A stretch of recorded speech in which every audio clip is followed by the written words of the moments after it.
Kidlat News Updates. Mga balita ngayon, pagbabalik ng tanimbala sa NAIA, paiimbestigahan ni PBBM. Dalawang suspect sa illegal na droga arestado sa bypass sa QC. Seguridad sa Minglanilla, Cebu, tinitiyak. Grupo ng dayuhang Abayonaim, iniimbestigahan. Ako po si Cesar Soriano para ihatid ang mga nangunang balita sa buong kapuluan ngayon. Paiimbestigahan ni Pangulong Ferdinand Marcos Jr. ang umano'y pagbabalik ng kaso ng tanimbala sa Ninoy Aquino International Airport o NAIA kamakayla.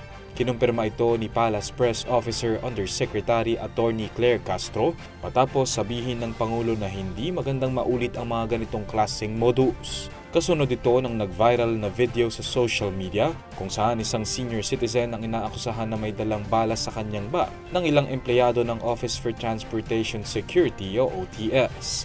Dagdag pa ni PBBM na hindi magandang imahe sa Pilipinas ang ganitong klaseng mga insidente dahil nakakaapekto rin ito sa turismo ng bansa. Sa ngayon, nakikipag-ugnayan na ang palasyo sa Department of Transportation para sa malalimang investigasyon sa naitalang kaso ng tanimbala.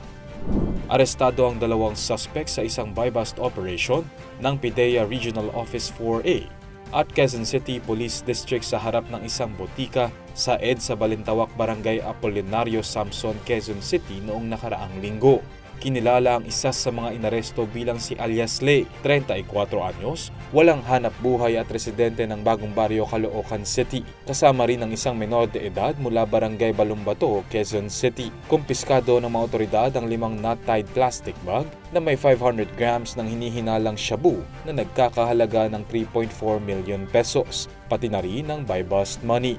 Mahaharap ang mga suspect sa kasong paglabag sa Republic Act 9165 o ang Comprehensive Dangerous Drugs Act of 2002.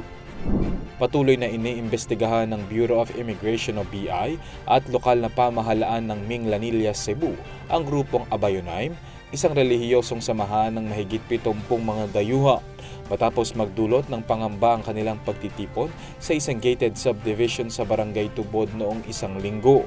Nag-viral sa social media ang mga video ng grupo, nakasuot ng itim at sama-samang nagmamarcha dahilan upang mag-alala ang mga residente.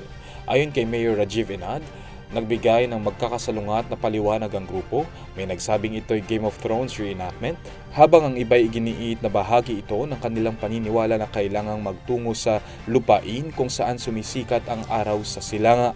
Ayon sa Police Regional Office o PRO 7, walang nalabag na batas ang grupo, ngunit 2 sa kanila ang may record ng reckless imprudence at 12 ang overstay. Kasalukuyang minomonitor ng mga otoridad ang kanilang kilos upang tiyakin ang seguridad ng bayan. Para sa Kidlat News Channel, ako si Renza Linon, nag-uula. In thy name. In thy name. In thy name. In thy name. In thy name. In thy name. In thy name. In thy name. In thy name. Showing po ito, nationwide po yan. See you. God bless po. Sana supportahan. Lord, conquer my fear, faith, and trust in you. Lord, sustain me to persevere and commit myself to this missionary life. Pinapabigay po.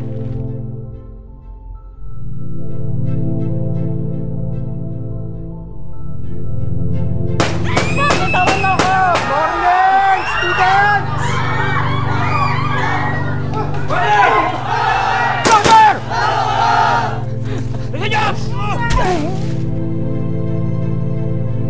Nagdeklara ng giyera ang Abu Sayyaf. Hindi tayo hinto. We cannot lose any more personnel. Nawa kayo! Isip mo sarili mo.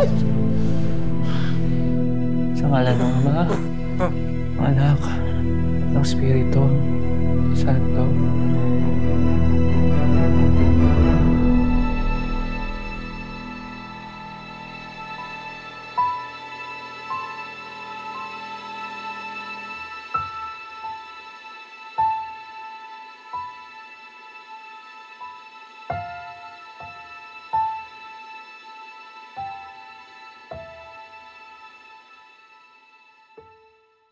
Ako po si Cesar Soriano, kasama nyo sa bawat pagputok ng balita.